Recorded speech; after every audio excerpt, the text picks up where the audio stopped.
Comment résoudre un système de deux inéquations à une seule inconnue?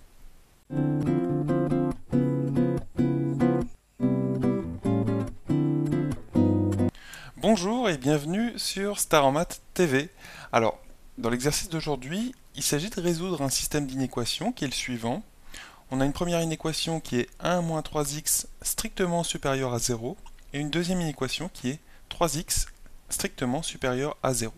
Donc, comme tu le sais normalement, pour résoudre un système de deux inéquations à une seule inconnue, il s'agit en fait de résoudre chacune des deux inéquations séparément et à la fin de fusionner les deux intervalles solutions.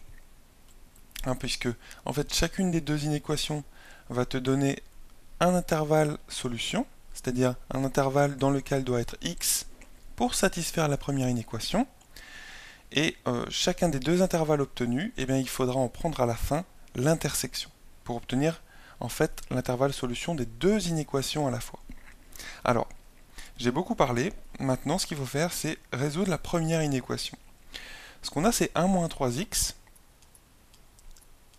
qui est strictement supérieur à 0. Alors, qu'est-ce que ça veut dire que résoudre une inéquation? Eh bien, comme une équation, sans inférieur ou égal ou sans supérieur ou égal, mais avec un égal, quand il s'agit de résoudre une équation, il faut à la fin trouver x égale quelque chose, tu es d'accord? Eh bien, pour une inéquation, c'est-à-dire quand tu veux résoudre une inéquation, c'est la même chose. Il faut obtenir x supérieur, x inférieur, donc x tout seul. Il faut isoler x. Là, tu vois que x, il est entouré de moins 3, puis il y a 1 devant. Donc déjà, on peut enlever le 1 devant. Il suffit de faire moins 1 à gauche et à droite, d'ajouter en fait moins 1 à gauche et à droite de l'inéquation. Donc ici, on fait moins 1 à gauche et moins 1 à droite. Et tu sais qu'ajouter ou retrancher un nombre qui soit négatif ou positif à une inéquation, donc bien sûr des deux côtés, à gauche et à droite, ça ne change pas le sens de l'inéquation. Donc là, c'est ce qu'on fait. Le supérieur strict va rester. Et on va obtenir, donc en détaillant 1 moins 3x moins 1, puisqu'on retranche 1, strictement supérieur, le signe ne change pas, à 0 moins 1.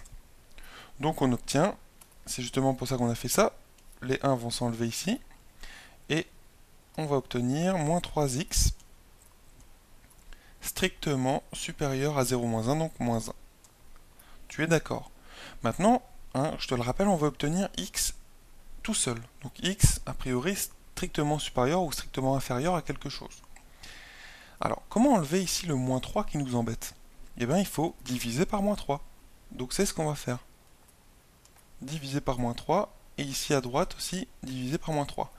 Le problème, c'est que quand tu divises par un nombre qui est négatif, comme moins 3 ici, eh bien ça change le sens de l'inéquation.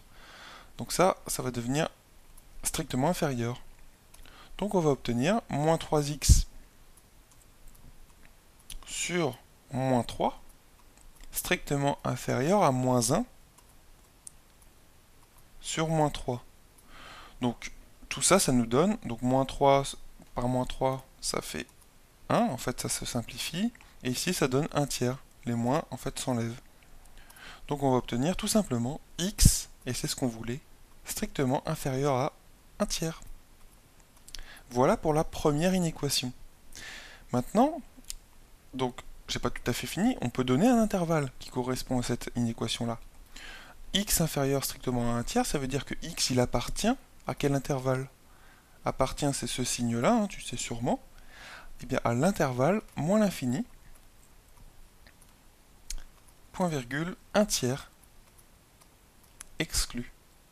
Donc x peut pas être égal bien sûr à 1 tiers. Donc il peut être égal à, par exemple, 0, il peut être égal à 0,2, il peut être égal à moins 10 000, tous les nombres strictement inférieurs à 1 tiers. Donc voilà l'intervalle qui représente cette inéquation et qui est l'intervalle solution de cette première inéquation. Mais ce n'est pas l'intervalle solution de tout notre système. Donc maintenant résolvons la deuxième inéquation. Deuxième inéquation c'est 3x strictement supérieur à 0. Ça paraît beaucoup plus simple. D'ailleurs ça l'est. Puisque 3x strictement supérieur à 0, pour résoudre cette inéquation, donc pour isoler x et avoir x strictement supérieur à quelque chose, a priori, il suffit d'enlever le 3 ici. Et bien on va diviser par 3, à gauche et à droite. Et diviser par un nombre qui est positif, ça ne change pas le sens de l'inégalité. D'accord? C'est vraiment que quand tu divises ou que tu multiplies par un nombre qui est négatif. Et ici, c'est pas le cas.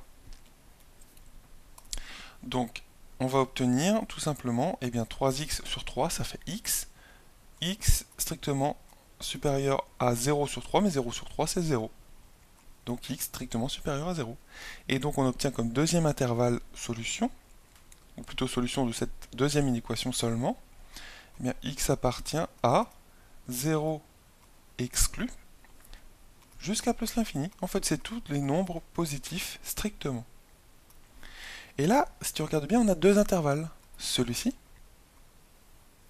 et celui-ci.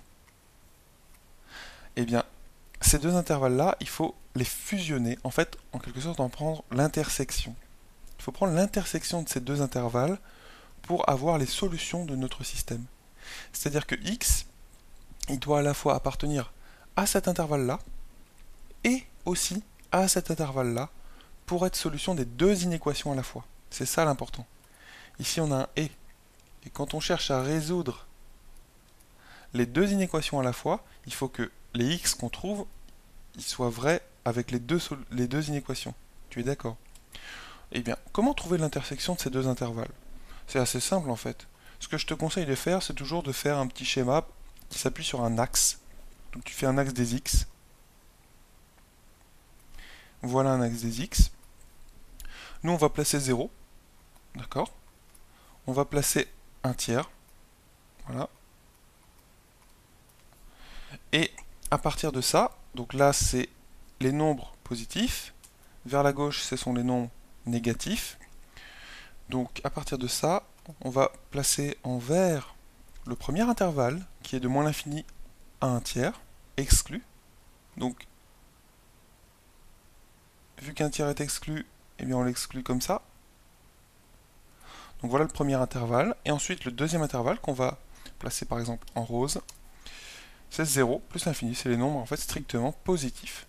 Donc on enlève 0. Voilà. Et voilà. Et nous, ce qu'on cherche, ce sont les nombres qui sont à la fois dans l'intervalle vert et dans l'intervalle rose. C'est l'intersection de ces deux intervalles. Et si tu regardes bien, eh bien ce sont les nombres qui sont entre 0 exclu et 1 tiers exclu. Donc notre intervalle solution, c'est finalement l'intersection de ces deux intervalles, et on a vu qu'en dessinant, eh bien c'est tout simplement 0 exclu, 1 tiers exclu aussi. Voilà.